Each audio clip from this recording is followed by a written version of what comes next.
नमस्कार दोस्तों, आप सभी का स्वागत है अपने YouTube channel best study point में। दोस्तों, आज मैं आप लोग के लिए जीके का कुछ इंपॉर्टेंट प्रश्न लेकर के आया हूं और अगर आप किसी भी एग्जाम की तैयारी कर रहे हो तो आपके लिए इंपॉर्टेंट होगा। तो चलिए देर ना करते हुए हम शुरू करते हैं दोस्तों। तो देखिए, पहला प्रश्न है, भारत का प्रथम राष्ट्रीय उद्यान कौन सा है? आपके पास चार ऑप्शन है और आप भी मेरे साथ आंसर देने का कोशिश कीजिए दोस्तों, ताकि पता चले कि आपका सही आंसर कौन सा है। तो हेली राष्ट्रीय उद्यान है पहला, दूसरा में रणथंभौर राष्ट्रीय उद्यान है, तीसरा में सुंदरवन राष्ट्रीय उद्यान है और चौथा में सरिस्का उद्यान राष्ट्रीय उद्यान है दोस्तों। तो देखिए, आप भी आंसर दीजिए और कमेंट कर दीजिए कि कौन सा सही आंसर हो जाएगा।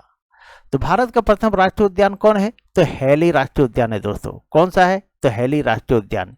इसको याद रखिएगा, हमेशा पूछता है एग्जाम में दोस्तों। भारत का प्रथम राष्ट्रीय उद्यान कौन सा है? तो हेली राष्ट्रीय उद्यान। अब देखिए, कुछ एक्स्ट्रा फैक्ट देख लेते हैं, इंपॉर्टेंट पॉइंट देखते हैं दोस्तों। क्या है हेली राष्ट्रीय उद्यान का नया नाम क्या है? तो इसका पुराना नाम जो है हेली राष्ट्रीय उद्यान है, लेकिन नया नाम इसका रखा गया था जिम कॉर्बेट राष्ट्रीय उद्यान। अरे ये है कहाँ दोस्तों? तो उत्तराखंड में है। कहाँ? उत्तराखंड में। तो हेली राष्ट्रीय उद्यान का नया नाम क्या है? तो जिम कॉर्बेट राष्ट्रीय उद्यान। नेक्स्ट आपका प्रश्न है, भारत का सबसे पुराना राष्ट्रीय उद्यान? तो जिम कॉर्बेट राष्ट्रीय उद्यान। कौन सा है? जिम कॉर्बेट राष्ट्रीय उद्यान दोस्तों। भारत का सबसे पुराना राष्ट्रीय उद्यान तो जिम कॉर्बेट राष्ट्रीय उद्यान दोस्तों। ये हेली राष्ट्रीय उद्यान का ही नाम है दोस्तों। नेक्स्ट है आपका, भारत में सबसे अधिक राष्ट्रीय उद्यान कहाँ है? तो भारत में सबसे अधिक राष्ट्रीय उद्यान मध्य प्रदेश में है। कहाँ है दोस्तों? तो मध्य प्रदेश में। इसको याद रखिएगा, हमेशा पूछता है भारत में सबसे अधिक राष्ट्रीय उद्यान कहाँ है? तो मध्य प्रदेश में है। नेक्स्ट प्रश्न है आपका, भारत का सबसे छोटा राष्ट्रीय उद्यान? तो भारत का सबसे छोटा राष्ट्रीय उद्यान है दक्षिणी बटन द्वीप राष्ट्रीय उद्यान। कौन सा है? दक्षिणी बटन द्वीप राष्ट्रीय उद्यान। नेक्स्ट पॉइंट है आपका, केवलादेव राष्ट्रीय उद्यान कहाँ है? तो केवलादेव कहाँ है? तो राजस्थान में दोस्तों। केवलादेव राष्ट्रीय उद्यान कहाँ है? तो राजस्थान में, याद रखिएगा। नेक्स्ट पॉइंट है, रणथंभौर राष्ट्रीय उद्यान कहाँ है? तो ये भी राजस्थान में दोस्तों। र से रणथंभौर, र से राष्ट्रीय उद्यान। उसके बाद इसको आप इस तरह से याद रख सकते हैं, ये जिम कॉर्बेट जो है ये उत्तराखंड में है। तो कॉर्बेट क्या है? कॉर्बेट जैसे हम लोग क्या है, कॉर्बेट से बहुत कुछ, जैसे आम वगैरह जो पकाया जाता है वो कार्बेट से ही पकाया जाता है दोस्तों। आम केला जो भी पकाया जाता है तो कार्बेट से। तो कार्बेट कहाँ मिलता है? उत्तराखंड में। इस तरह से याद रख सकते हैं। तो जिम कार्बेट राष्ट्रीय उद्यान कहाँ है? तो उत्तराखंड में दोस्तों। रणथंभौर कहाँ है? राजस्थान में। केवलादेव राष्ट्रीय उद्यान कहाँ है? तो राजस्थान। भारत का सबसे छोटा राष्ट्रीय उद्यान कौन है? तो दक्षिणी बटन द्वीप राष्ट्रीय उद्यान। चलिए आगे बढ़ते हैं, नेक्स्ट पॉइंट देखते हैं। नामदफा राष्ट्रीय उद्यान ये कहाँ है? तो अरुणाचल प्रदेश में। नामदफा राष्ट्रीय उद्यान कहाँ है? फिर से बोलिए आप, नामदफा राष्ट्रीय उद्यान कहाँ है? अरुणाचल प्रदेश में। एक बार और बोलिए, नामदफा राष्ट्रीय उद्यान कहाँ है? तो अरुणाचल प्रदेश में। नेक्स्ट है, दुधवा राष्ट्रीय उद्यान कहाँ है? ये उत्तर प्रदेश में। इस तरह से याद रख सकते हैं, दूध सबसे अधिक कहाँ मिलता है? तो उत्तर प्रदेश में।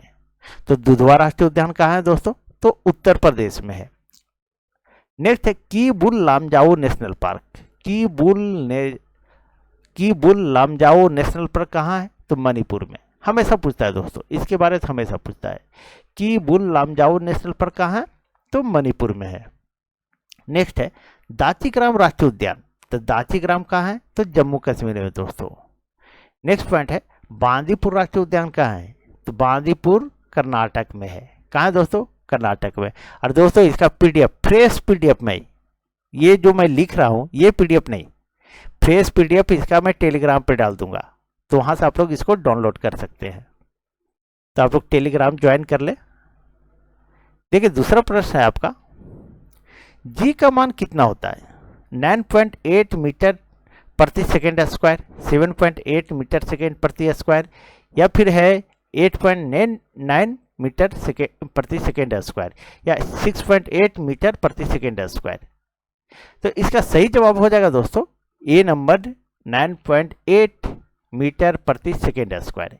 जी का मान मान कितना होता है? तो 9.8 मीटर प्रति सेकेंड स्क्वायर होता है दोस्तों। चलिए कुछ इंपॉर्टेंट पॉइंट देख लेते हैं। देखिए, बोल रहा है जी का मान न्यूनतम होती है कहां पे, जी का मान, ये छोटा जी है दोस्तों, तो जी का मान न्यूनतम कहां पर होता है, तो विषुवत रेखा पे।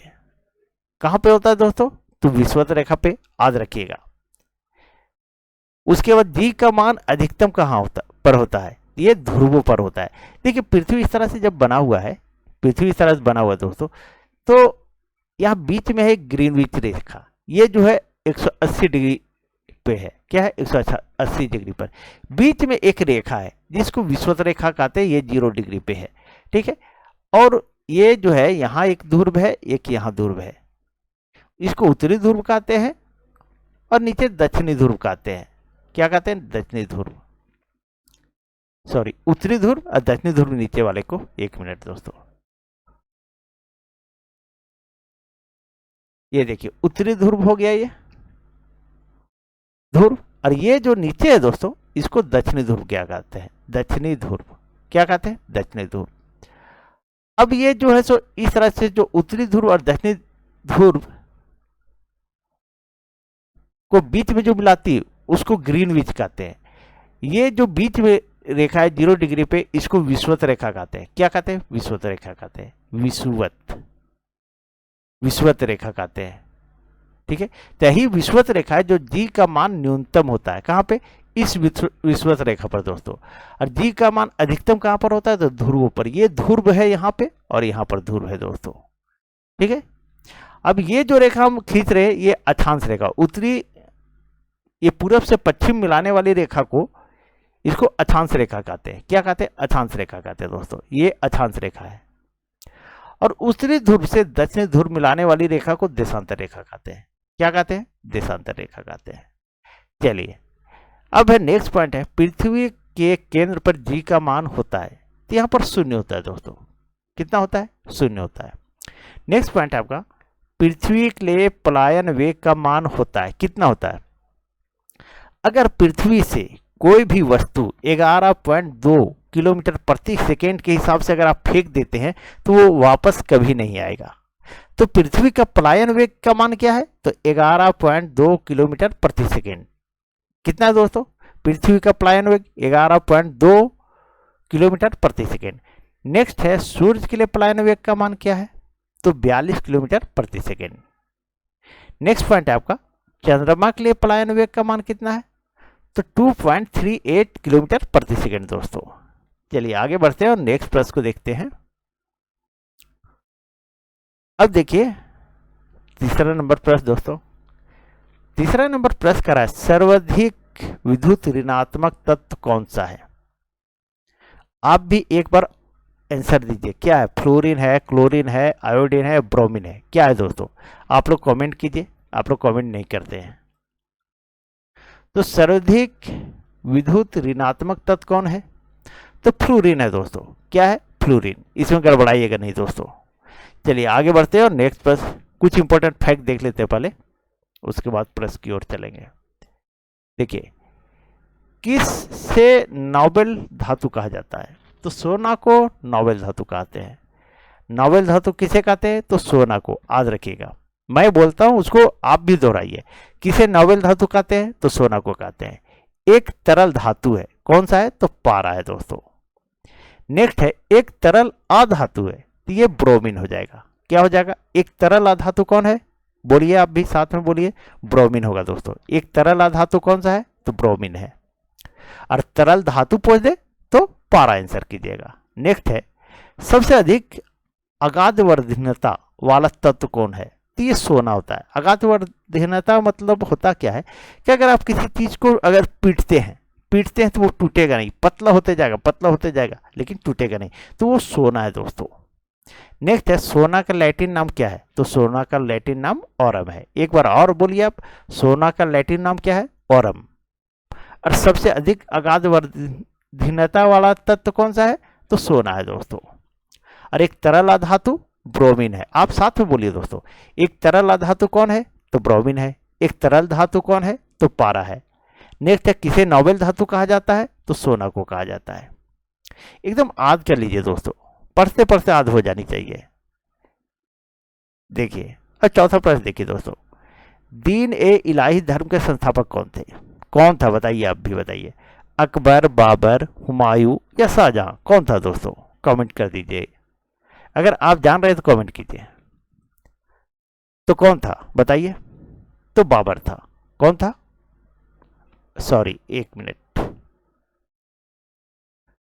सॉरी दोस्तों, इसका सही आंसर हो जाएगा अकबर। क्या हो जाएगा? दीन ए इलाही धर्म के संस्थापक कौन थे?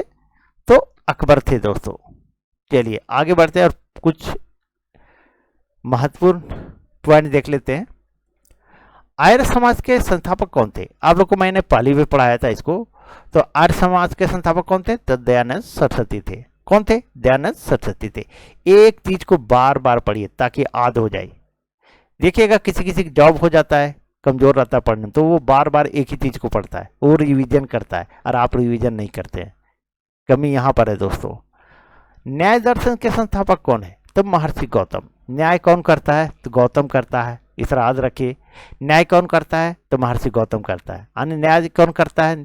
तो महर्षि गौतम करते हैं। न्याय दर्शन के संस्थापक कौन है? तो महर्षि गौतम। सांख्य दर्शन के संस्थापक कौन है? तो महर्षि कपिल है। इस तरह से आप याद रख सकते हैं कि संख्या किसका है। मान लीजिए अगल बगल में किसी का नाम हो कपिल हो, तो याद रख लीजिए कि संख्या उसके यहाँ बहुत अधिक है। तो सांख्य दर्शन के संस्थापक कौन है? तो महर्षि कपिल है।